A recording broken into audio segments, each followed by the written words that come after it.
Winston Jordan catches a case before catching a stroke. Eve Leary fire, not an arson. Government developing new housing scheme in Region 2.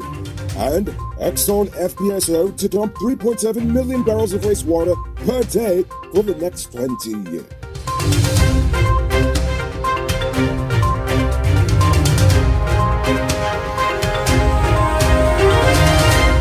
I am Noriko Bulford, and this is Uncut News. You see news happening? Send us a tip on WhatsApp at 592-659-6151. Soku arrested Winston Jordan after asking him to come into their headquarters this morning without explaining why. Jordan said he was only told that he was being arrested for misconduct in public office, and they offered no other information.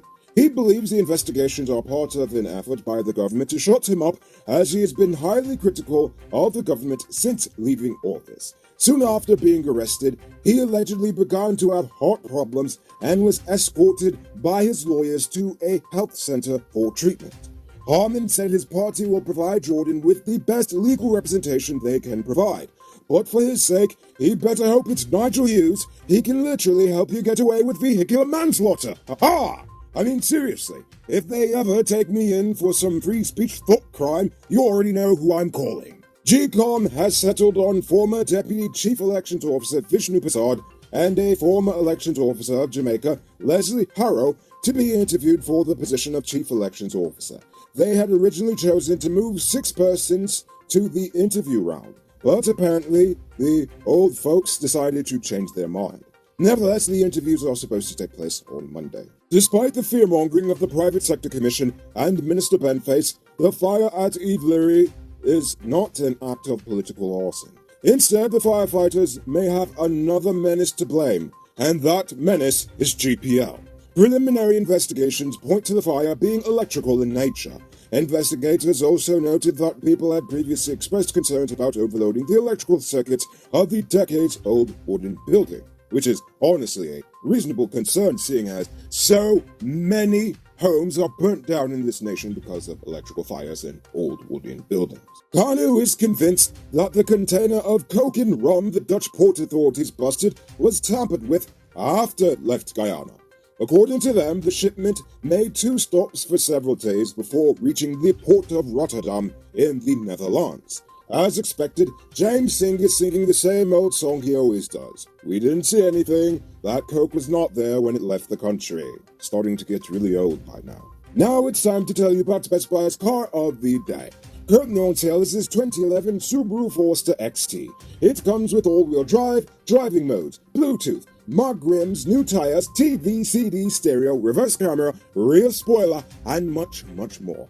Buy cash for $4.7 million. All paid down as low as $940,000 down, with around $106,500 monthly for 4 years, and it is yours. Call or WhatsApp 662-0844 for more info, or visit their showrooms at Lot 171 Peter Street, Queenstown, or Lot 2 Lamar Street, and tell them the Rico sent you to get in on this sweet deal. 2 boys, ages 15 and 17, have been arrested and charged with breaking and entering and larceny of a cell phone store at Criverton, Berbice. Police say the teenagers broke and entered into the store and stole a number of items from the shop between September 25th and 27th. They were arrested a month later. The 2 were remanded to the Sophia Juvenile Holding Center until January 6th. 20-year-old Junior Gaithers has been charged with discharging a loaded firearm on 3 men. Police said Gaither shot at Adesi Edgel, Kobina Watson, and Jason Archibald on this past Halloween day. Gaithers pleaded not guilty to each count and was released on $450,000 bail. He will be back in court on March 17th of next year. So for another armed criminal that for some reason was given bail, 26-year-old laborer Yelbius Alactus Carrero Velasquez was released on $20,000 bail after being charged with robbing a housewife at gunpoint on November 24. Velasquez pleaded not guilty to the charge. His next court date is January 10th, 2022, giving him just enough time to rob another housewife. Gotta pay that bail somehow. You there, Mr. Truckman. Get all your high-quality truck parts at 5 to 15% off during the Christmas season. Nice up your truck and get it ready for lock in 2022.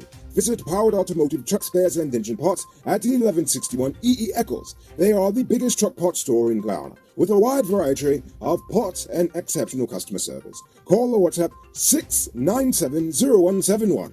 It's now time for today's Run Report. Today, the nation recorded 77 new cases. There are now 998 persons dead, 18 in the ICU, 1,067 in home isolation. And the total number of confirmed cases around the nation now stands at 38,028. So please, people, wash your hands frequently. Avoid touching your nose and mouth and mask up before you leave the house. When you do leave home, try to avoid enclosed spaces and large crowds, and remember to give 6 feet of space between you and others. Now for the vaccine update. 402,142, or 78.4% of adults, have had the first shot, and 280,637, or 54.7%, have had both. As for the teens, 29,329, or 40.2%, have had the first dose, and 20,539, or 28.2%, have had both. The Housing Ministry is currently developing a 500-lot housing scheme in Region 2. The new charity housing scheme will facilitate 400 house lots and 100 commercial and industrial lots. Land preparation has already commenced. Following that, infrastructure works has to be done. However, the lands have already been allocated to prospective homeowners. To date, the ministry has distributed over 9,000 house lots countrywide. Not homes, but house lots. So let's see how they develop over time. So, you're dreaming of owning your own home. Well, it's time to wake up. You can move into your very own luxury home in 2022. Lenora Estates West Coast and Marora Properties could have you saying goodbye to your landlord in no time. Call or WhatsApp 592-618-5702 and ask about in-house financing. And now for our stupid news of the day. You know what I think is stupid? Exxon is most definitely about to determine its own standards when it comes to the disposal of wastewater on its FPOs offshore Guyana. And according to Kaita News, for the next 20 years, they will be dumping over 3.7 million barrels of discharge per day into the ocean per vessel, or at least based off the predictions for the Yellowtail project. So, these discharge fluids would consist of drill cuttings, cement, well completion and treatment fluids, produced water, cooling water, sulfate removal, ultrafiltration and water processing brines, topside drainage, hydrostatic test water, commissioning fluids, ballast water, and blood preventer testing fluids, and all sorts of, well, nasty stuff you don't want floating around in a delicate ocean ecosystem.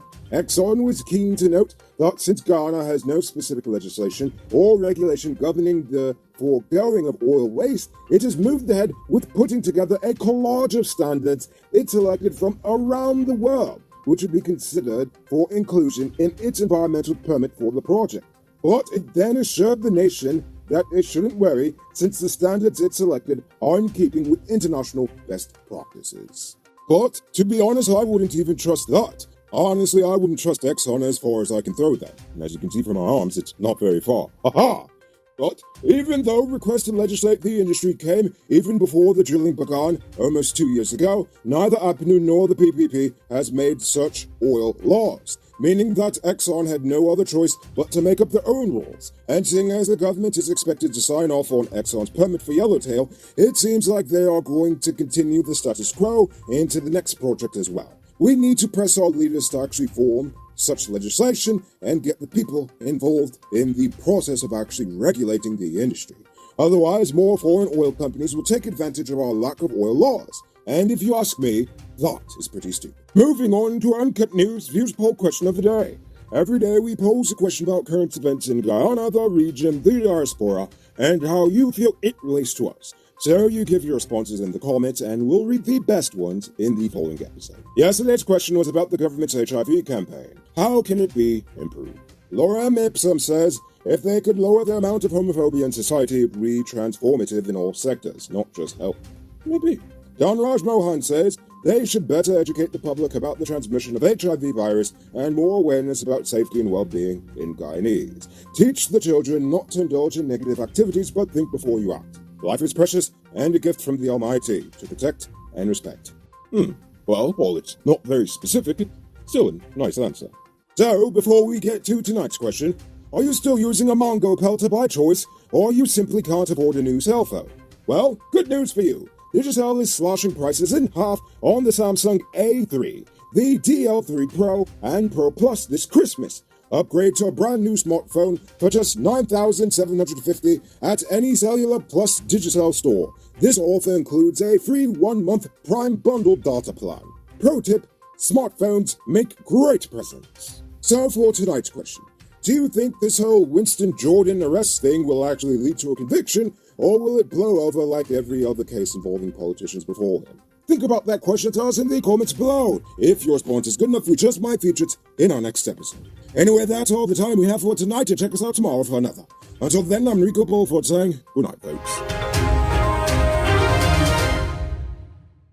Hey, Uncut News viewers, thanks for watching. You can subscribe by clicking on this button over here, or click over there for more news. You can also drop a comment to let me know if you've made it to the end of the video. Goodbye for now.